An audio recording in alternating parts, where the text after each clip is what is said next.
আসসালামু আলাইকুম। বিএনপি নির্বাচনের নির্দিষ্ট একটি তারিখ চাচ্ছিল।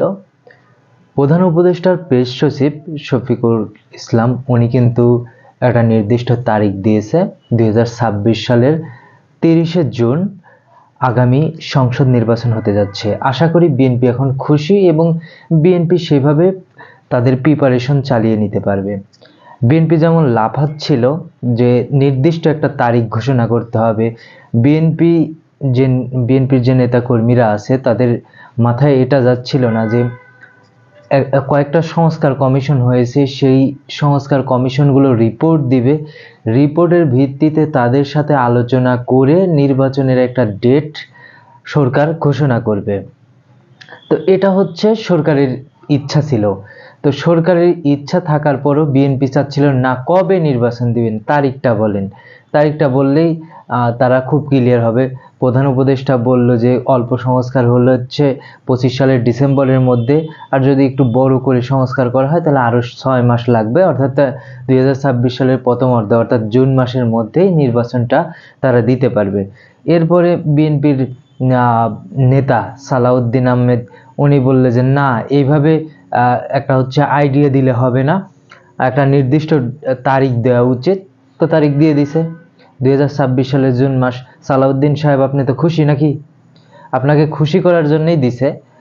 এখন যেন আর কোনো কথা না শুনি, এখন যেন এটা না বলেন যে এত এত দেরি লাগবে কেন, আরো আগায় দেন। আরে ভাই, আপনি একটা মানে হচ্ছে অনুষ্ঠান না, আপনার বাসায় গেছিল সাংবাদিকদের প্রশ্নে আপনি বললেন যে 6 মাসের মধ্যেই নির্বাচন দেওয়া পসিবল। এইদিকে 4 মাস চলে গেছে, আপনার দলের লোকজনে কি আপনি ঠিকঠাক করতে পারছেন? তারেক রহমান প্রতিদিন একই কথা বলে যাচ্ছে যে সামনে নির্বাচন খুব কঠিন হবে, জনগণের সাথে থাকুন, জনগণকে সাথে রাখুন, জনগণ যেভাবে চায় সেভাবে চলুন। আপনারা কেউ চলছেন ভাই? এই যে এতদিন হয়ে গেছে আপনাদের দলের ভিতর কোনো কাজ আপনারা করছেন? এই 4 মাসে আপনার পুরো বাংলাদেশের কমিটি আপনারা দিতে পারছেন? প্রতিদিন মারামারি হচ্ছে, 16 ডিসেম্বরে আপনার 2 গ্রুপের মারামারি হচ্ছে, এছাড়াও কত জায়গায় কত মারামারি হচ্ছে, চাঁদাবাজি তো হচ্ছেই, নিজেদের মধ্যে তো মারামারি করতেছেন, এটাই থামাতে পারতেছেন না, দেশের মারামারি কিভাবে থামাবেন ভাই? আমি ব্যক্তিগতভাবে মনে করি আপনাদের এইভাবে কথা না বলাই উচিত ছিল। আপনাদের উচিত ছিল আপনাদের দল গোছানো এবং এই সংস্কারের রিপোর্ট পর্যন্ত অপেক্ষা করা, এবং সংস্কারের রিপোর্ট পরপর যেদিন আপনাদের সাথে বসতো আপনারা সবগুলো রিপোর্ট দেখে তারপরে আপনারা বলতে পারতেন যে হ্যাঁ, এই সংস্কারগুলো আমাদের পক্ষ থেকে আমরা রাজি আছি এবং এই সংস্কারগুলো করতে এতদিন টাইম লাগবে, সেটা আপনারা বলতে পারতেন। এবং সরকারের উচিত হবে, তখন আপনি বলতে পারতেন সরকারের উচিত হবে এই সংস্কারগুলো এতদিনের মধ্যে শেষ করে এই এই এই তারিখের মধ্যে হচ্ছে বা এতদিনের মধ্যে নির্বাচন করা, অথবা আপনাদের সাথে বসার পরে তারা যদি তাদের ডেট দিতে দেরি করতো তখন আপনারা এই কথাগুলো বলতে পারতেন। তার আগেই লাফালাফি শুরু করে দিয়েছেন। এভাবে লাফালাফি করে লাভ হবে কি আমি জানি না। আপনারা আপনারা কি চান? সত্য বলতে যে আপনাদের দল যারা করে তারাও আপনাদের উপর বিরক্ত, বিশেষ করে আমাদের মতো সমর্থক যারা আছে, আপনাদেরকে আমরা যারা সমর্থন করি তাদের উপর বিরক্ত।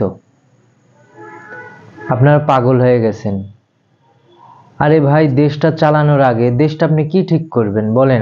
আমি একটা জিনিস বুঝি না, দেশটা আপনি কি ঠিক করবেন? দলের লোকজনকে আপনি ঠিক করতে পারেননি। দলের লোকজনকে যদি না ঠিক করতে পারেন তাহলে কিভাবে হবে? আপনারা যে 31 দফা দিছেন, আর আমাকে বলেন, সরকারের কাছ থেকে তো আপনারা রোড ম্যাপ চান, আপনারা একটা রোড ম্যাপ দেন যে আপনারা যেদিন ক্ষমতায় যাবেন কোন কোন কাজ কত দিনের মধ্যে করবেন, দেই বলেন। সাহস আছে এটা বলার? আমি জানি আপনারাও গেলে কিছুই করবেন না, আপনারাও একই কাজ করবেন, আপনারাও খাবেন।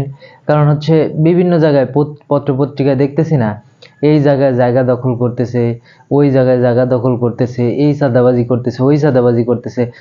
বাজার সিন্ডিকেট নিয়ে তো আপনাদের কথা বলতে দেখি না, কারণ বাজার সিন্ডিকেট তো আপনারাই করতেছেন না। আবার এই যে বিডিআর হত্যাকাণ্ড নিয়ে প্রথম যে ইয়েটা হলো না, কমিশন হবে না বলল, আপনারা একটা কথা বলছেন? বলেন, আপনাদের ভোট দিবে কেন? আমি তো মনে করি আপনাদের ভোট দেওয়া উচিত না।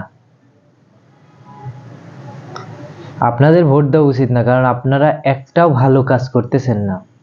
নির্বাচন চাচ্ছেন, ভালো কথা, নির্বাচনের পাশাপাশি আরো তো গুরুত্বপূর্ণ কথা আছে, সেগুলো বলা দরকার।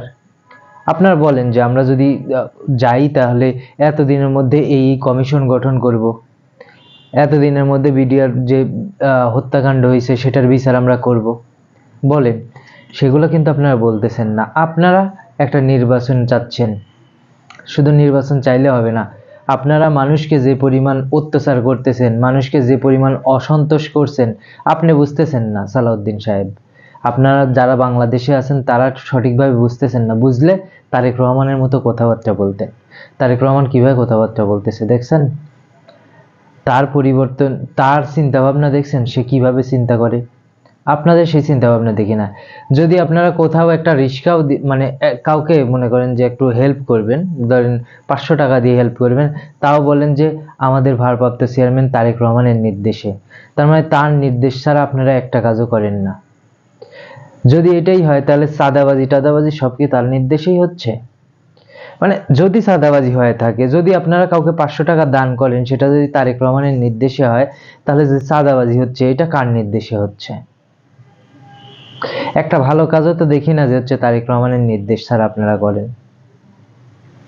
বিএনপির যারা আছেন, আমার আমার যে কথা যারা শোনেন, মানে দুই একজন তো শোনেন না, যা বেশ শুনছেন যে এই পর্যন্ত, তাই আমাকে বলবেন যে হচ্ছে বিএনপি যে যে কোনো ভালো কাজের জন্য বলে যে হচ্ছে তারেক রহমানের নির্দেশে করতেছি, তাহলে যে খারাপ কাজগুলো হচ্ছে এটা কার নির্দেশে হচ্ছে?